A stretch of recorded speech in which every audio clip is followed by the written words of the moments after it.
తర్వాత మిమ్మల్ని కూడా 5 ఏళ్ళకి ఒకసారి షిఫ్ట్ చేయాలి బ్రాంచ్కి. మీకు మరీ దూరం వెళ్ళారనుకోండి, 1 year తర్వాత మళ్ళీ యూనియన్ వాళ్ళు మాట్లాడి అక్కడ లోకల్ సెక్రటరీ మాట్లాడి మళ్ళీ మేము దగ్గరికి తెప్పిస్తాము. మీ కన్వీనెంట్ కూడా మీరు మీ రీజనల్ సెక్రటరీతో మీరు మాట్లాడుకోండి. మీ ట్రాన్స్ఫర్ గురించి మీ రీజనల్ సెక్రటరీ టేకప్ చేస్తారు, లోకల్ సెక్రటరీ రీజనల్ సెక్రటరీ. అలానే వీటిలో ఈ ప్రాసెస్లో లోకల్ సెక్రటరీలు వీళ్ళని ఎందుకు మమ్మల్ని మా నిత్యం దుద్దుతున్నారని చెప్పి నా నిత్యం పడకూడదు. నేను ముందు వాళ్ళకి లేడని గుర్తుపెట్టుకోండి. వాళ్ళకి మీరు తలనొప్పి కాకూడదు. ఎందుకు కాకూడదు అని చెప్పానంటే, ఈరోజు పరిస్థితి ఏంటి అంటే, వాళ్ళకి మాకు వస్తున్న ఫీడ్బ్యాక్ మెజారిటీ అట్లా ఉన్నారని నేను చెప్పను, కొద్దిమంది ఇంకా ఉన్నారు. బ్రాంచ్ మేనేజర్ సంఖ్యలో దొరికిపోయి బ్రాంచ్ మేనేజర్కి వీళ్ళు భోజనం చేస్తే ఏం మాట్లాడుకున్నారు, లేదా యూనిట్ మీటింగ్ పెట్టుకుని ఏం మాట్లాడుతున్నారు చెప్తున్నారు తప్ప, branch manager accountant field officer గురించి ఈ లోకల్ సెక్రటరీ గురించి వీళ్ళ గురించి ఏం మాట్లాడుకున్నారు ఎప్పుడు చెప్పరు. ఇది ఒక వింత పోకట. గతంలో ఉండేది కదా, మేము చేరినప్పుడు గతంలో పాత వాళ్ళకి లేదు, కొత్త వాళ్ళకి వచ్చింది. దీన్ని వదిలేసి దీనివల్ల చాలా ఇబ్బందులు వస్తాయి. మన ఐక్యత కూడా బలం కలుగుతుంది, యూనిటీ దెబ్బతింటుంది. వన్స్ యూనిటీ దెబ్బతింది అంటే మనకు మన ప్రయాణం ఆగిపోతుంది. ఇది గుర్తుపెట్టు. ఇక 2 working hours leave. 1960 minimum wage act ప్రకారము మీకు రెస్ట్ డే అనేది మీరు కనుక 6 రోజులు ఖచ్చితంగా కంటిన్యూస్గా మీరు 6 రోజులు పనిచేస్తే 1 రోజు మీకు లీవ్ ఇవ్వాలి. అది ఇస్తున్నారా లేదా ఇది చూసుకోండి. లేదంటే ఆల్రెడీ నేను మా సెంట్రల్ కమిటీ మా డిజిఎస్ అందరికీ నేను చెప్తున్నాను, మీరు కూడా అక్కడ regional secretary DGS local secretary చెప్పండి, నేను కూడా చెప్తాను. ప్రతి 6 రోజులకి 1 రోజు మీకు రెస్ట్ ఇవ్వాలి. అలానే మీకు వర్కింగ్ అవర్స్ రోజుకు 9 గంటలు మాత్రమే మీకు అగ్రీడ్ వర్కింగ్ అవర్స్. అగ్రిమెంట్లో 9 గంటలు మాత్రమే. మీరు 9 గంటల నుంచి రోజుకు పని చేస్తున్నాను అంటే 9 గంటలు అంటే పొద్దున్న 9ంటికి వచ్చారనుకోండి మీరు బ్యాంక్కి, ఒక 5 గంటలు పనిచేసిన తర్వాతనే మీకు ఒక ½ an hour రెస్ట్ దొరుకుతుంది. అది లంచ్ రిసెస్ దొరుకుతుంది. అంటే మీరు పొద్దున్న 9ంటికి వచ్చారనుకోండి, మధ్యాహ్నం 2 గంటలు పనిచేశారనుకోండి, 2 to 2:30 ½ an hour మీకు లంచ్ రిసెస్. ఆ తర్వాత మళ్ళీ మీరు 4 గంటలు పనిచేయాలి. అంటే 2:30 నుంచి 4 గంటలు అంటే 6:30 పనిచేయాలి. 6:30 కల్లా మిమ్మల్ని వదిలేయాలి. పొద్దున్న 9కి వస్తే 6:30 కల్లా వదిలేయాలి. ఈ టైమింగ్స్ పాటిస్తున్నారా? ఓ లేదు మీరు మళ్ళీ 8ంటికే రమ్మన్నారు, 8ంటికి వస్తే 1 గంటకు భోజనానికి వదిలేదు, ఒక అరగంట. 1:30 నుంచి 4 గంటలు 5:30 కల్లా మీరు వదిలేదు.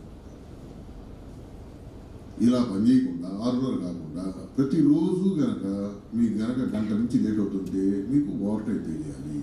మీకు గంటకి ఇప్పుడు ఎంత శాలరీ 12,344 రూపాయలు into 9 divided by 9 divided by 26 చేసుకుంటే ఎంత డబ్బులు వస్తాయో దానికి డబుల్ అమౌంట్ గంటకి చుట్టూ పని చేయాలి. ఎన్ని గంటలైతే మీకు ఓవర్ టైం. ఇది మనం సాధించుకోవాల్సిన అవసరం ఉంది.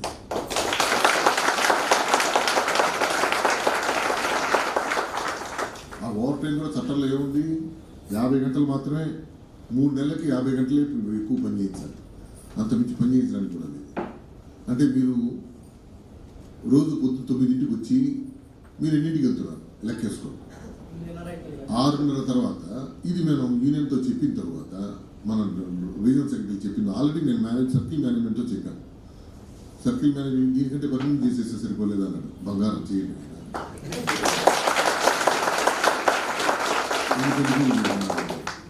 సో ఇది కోర్టు కేసులు ఉన్నాయి కదా అన్నాడు. పర్మనెంట్ ఇది కోర్టు కేసులు ఉన్నాయి కదా, అందుకే కదా వీళ్ళకి పర్మనెంట్గా వాళ్ళకి రావాల్సిన హక్కులేవో కాపాడబడుతున్నాం. ఒకటి, ప్రతి 6 రోజులకి 1 రోజు సెలవు ఖచ్చితంగా ఉండాలి. ప్రతి 6 రోజులు మీరు పనిచేసిన దానికి 1 రోజు సెలవు ఖచ్చితంగా ఉండాలి.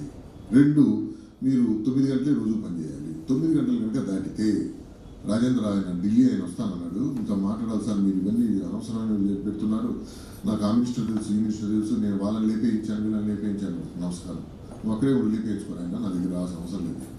ఆయన వస్తాను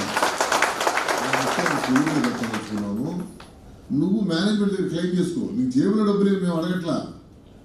9 గంటలు దాన్ని పని చేస్తుంటే వాళ్ళకు అటెండెన్స్ లిస్ట్ పెట్టి వాళ్ళు అటెండెన్స్ లిస్ట్ ఇనిష్ చేస్తారు. ఇవాళ నాకు రాత్రి 9 అయింది అంటే 6:30 అరగంట తీసేసింది, 2 గంటలు.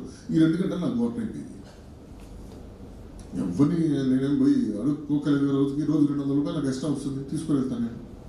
ఇది 200, 400 వస్తుంది, నేను తీసుకొని వెళ్తాను. ఇది మన హక్కుల గురించి అడిగినప్పుడు తిరుగుబాటులాగాను లేదంటే మనల్ని పొగరులాగాను అనుకుంటాడు.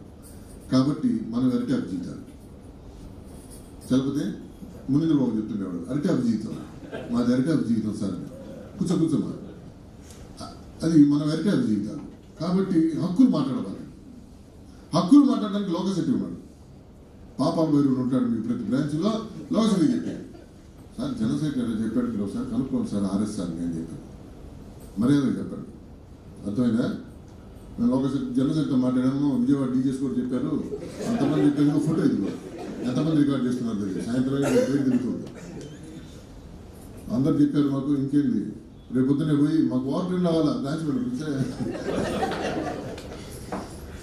నేను కొండ మీద లోకల్ సెక్రటరీ పనిచేసేటప్పుడు ఒక టెంపరీ మెషిన్ ఉండేవాడు, జ్ఞానేంద్ర.